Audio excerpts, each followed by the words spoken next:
Hello everyone. In last lecture, so I have shown, so we are finding chromatic polynomial, but there was some problem in finding those coefficient Ci's when I is greater than chromatic number, but it is less than number of vertices. So to avoid those lengthy calculations, so I mentioned one theorem, that there is one theorem that can help us in finding chromatic polynomial in these circumstances, in these type of Ci's. So what is that theorem? So that theorem is here. That theorem says, if A and B are two non-adjacent vertices in a graph G, and G dash be a graph obtained by adding an edge between A and B, and G double dash is a simple graph obtained by fusing those vertices A and B, then Pn lambda of G, it is equal to Pn lambda of G dash plus Pn minus 1 lambda of G double dash. That means chromatic polynomial of G, it is equal to chromatic polynomial of G dash plus chromatic polynomial of G double dash. So like this example is there. So for before going into these calculations, so we must learn. So there are two terms. So those terms are, so by adding an h, so by providing a dummy h, and then by fusing of those two vertices. So these two processes are to be followed simultaneously. So one is addition of an h, and then is fusion of the concerned vertices, fusion of those incident vertices. So like this graph is there. So what is the main main philosophy in finding chromatic polynomial using this theorem? The philosophy is that we will try to reduce this graph into a complete graph. So same question is there. So the question is, find the chromatic polynomial for this graph. So it is containing 5 vertices. So this graph is not a complete graph. So had it been a complete graph, so we can directly write its formula, that Kn is equal to lambda minus 1 into lambda minus 2 up to lambda minus n minus 1. So since it is not a complete graph, means every vertex is not connected with every other vertex. So we'll identify two non-adjacent vertices. So there are two possibilities. Either you can start from these two vertices, or you can start from these two vertices. So we are starting from these two vertices. So just stated that we have to follow two processes simultaneously. So first we will convert this graph into two graphs.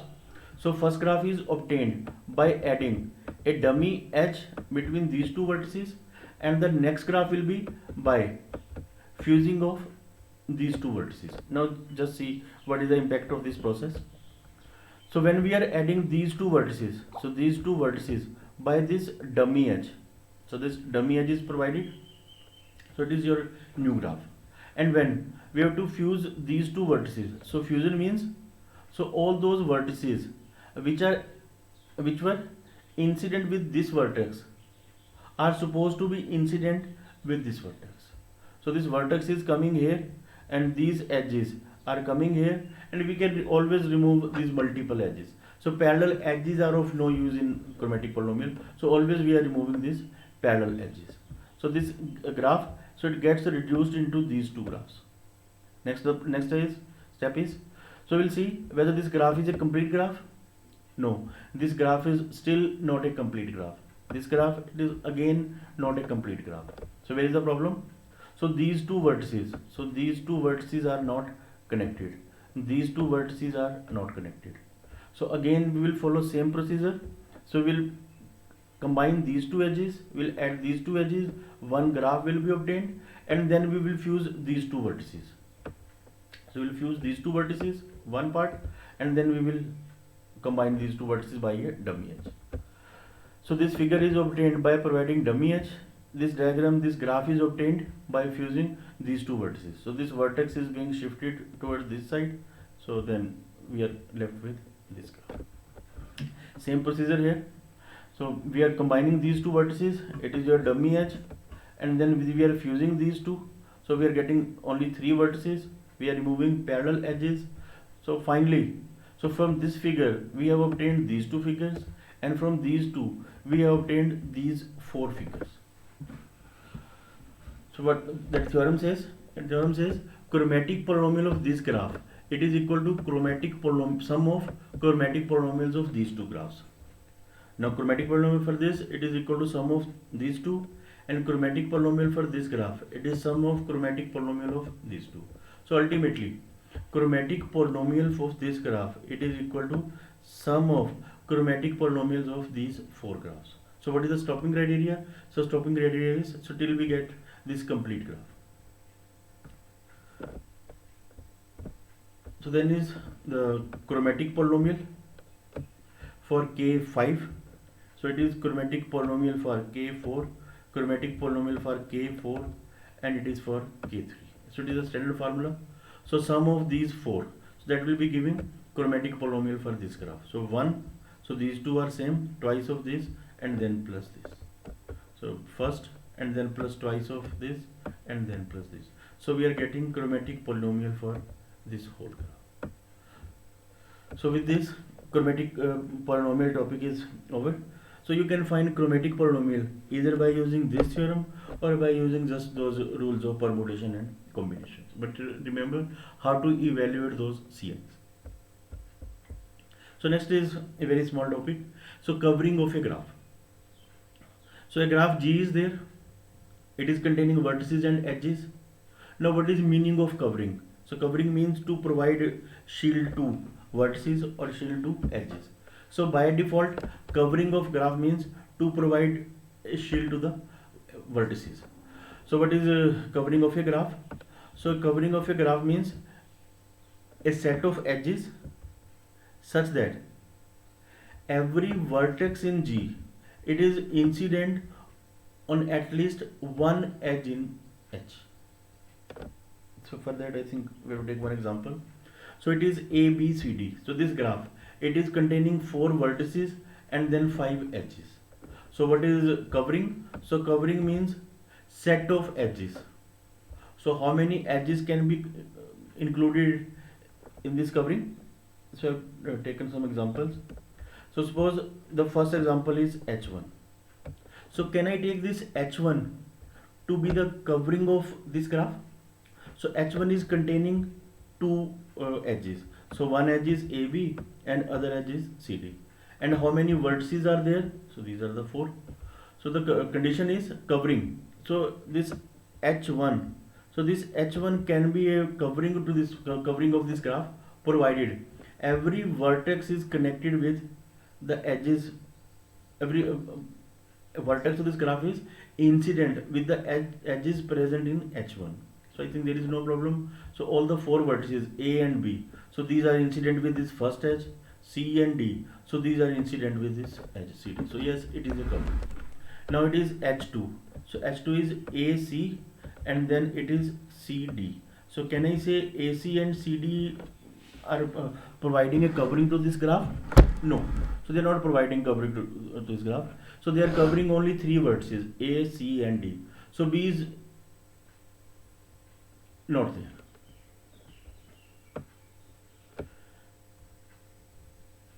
Then is AC and BD. So this AC and BD. So it is also a covering. Then AC, CD and BD. So AC, CD and BD. So this B. So it is incident with this edge. So B is incident with this edge. So it is not incident with these 2 edges. So that's why it was not a covering. So AC and BD. So AC, BD. So every vertex is connected with these 2 edges. So yes, it is a covering. H5. So AC, CD and BD. AC, CD and BD. It is also a covering. H5. So it is AC, AB, AC. Then it is AB and then it is CD. So yes, it is also a covering. So every vertex of the graph, it is incident with either one, this or with this. So H1, H3, H4, H5. So all are representing covering, but H2 is not a covering. Now there are some important remarks on covering. So first is tree of the given graph is also a covering. So tree means spanning tree. So if I make a spanning tree out of this graph, so it is A, B, D and C. So this spanning tree, it also works like a covering. So it is also a providing covering to all the vertices. So tree, spanning tree, so I think we should use term spanning tree. So spanning tree of the given graph, so it is also a covering. Now the point is, what is difference between covering and the spanning tree? So it is not edges, so it is spanning tree. So what is difference between covering and spanning tree? So can I say spanning tree is a covering and covering is also a tree? No. So always spanning tree is a covering, but every covering need not be a tree. Because if you remember tree, the condition in tree was vertices should be connected and it should be circuit free.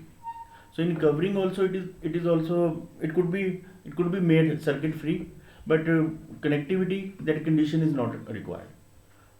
Even if circuit is present, so this definition is not contradicting that circuit. So it is not every tree could be a covering, but covering is not a tree. Or moreover, so a tree requires, spanning tree requires n minus 1 edges. So if you see, there are 4 vertices, so it's a spanning tree, so that requires n minus 1 edges, means 3 edges. But you have seen that this h1 and h2, so these are with lesser number of edges and still are providing covering to this graph. So covering is not always the spanning tree.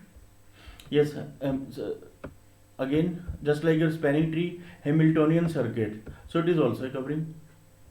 Then covering of a graph has at least n by 2 edges. So n is number of vertices and by 2, and then it is a greatest integer. So like 4 by 2, so 2 edges are there. So no covering exists if graph contains an isolated vertex. So if there is an isolated vertex, so then you can't provide any edge, so to which that vertex is incident. So then you can't use this term covering of the graph. Then there is one term, minimal covering. So what is minimal covering? So minimal covering means no edge can be removed without destroying its covering property. Means it is the optimal one. So like in this H1.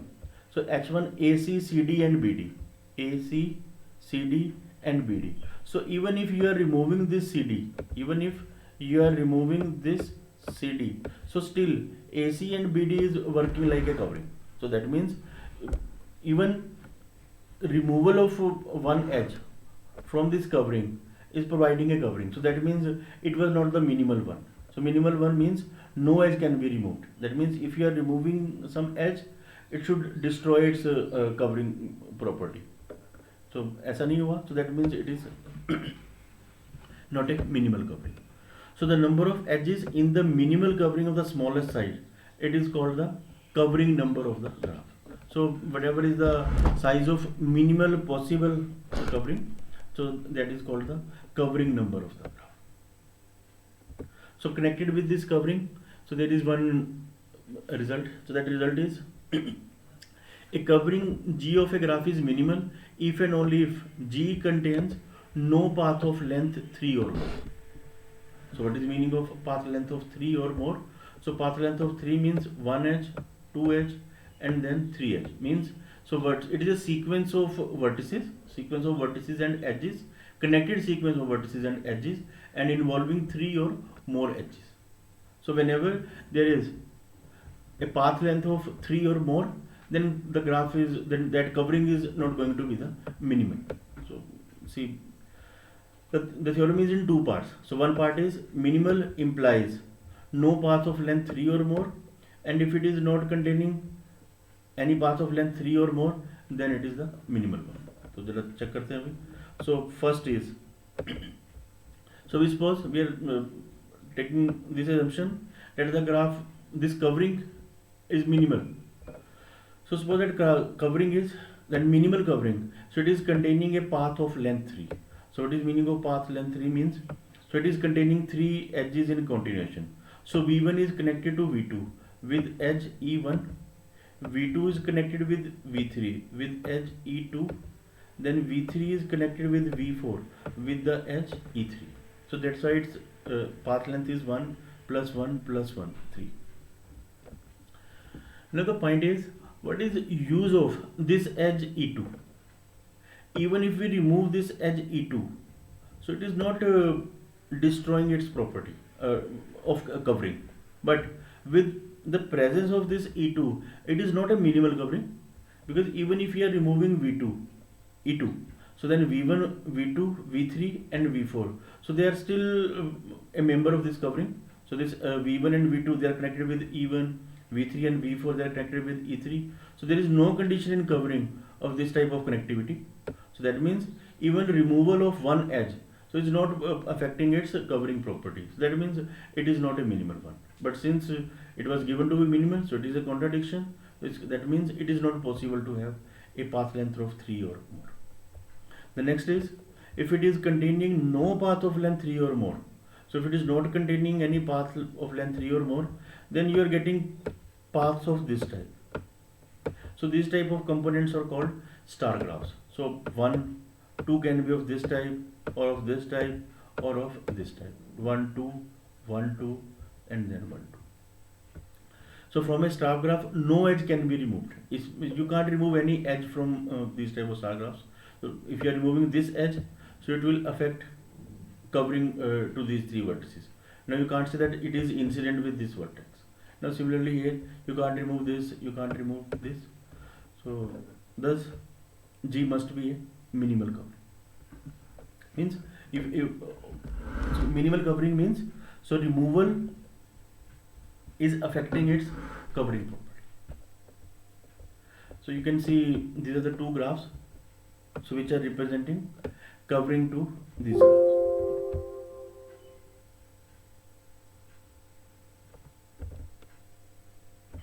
Yes. So it is example of these 2 graphs. So these 2 graphs are, so there are 6, 1, 2, 3, 4, 5 and 6. So there were 11 vertices. So 11 by 2, 5.5, greatest integer 6. So 6 edges are there in the covering. So it is a minimal covering with 6 edges. So it is the second option for 6 edges. So both are giving the minimal covering to these 2 graphs. So in next lecture, we will start with 5 coloring or 4 coloring theorem. So after lockdown, after MST, so we have covered the following topics. So one topic was cut set and cut vertices. Next was planar graph, chromatic partitioning, and then chromatic polynomial. So first sheet will be provided from cut set, cut vertices and planar graph, and the second sheet, so that it will be provided from this side, coloring, chromatic partitioning, and then this chromatic polynomial coloring, etc. So these assignments will be of 6.5 and 6.5 marks from the remaining 13 marks of your sessional marks. Thank you.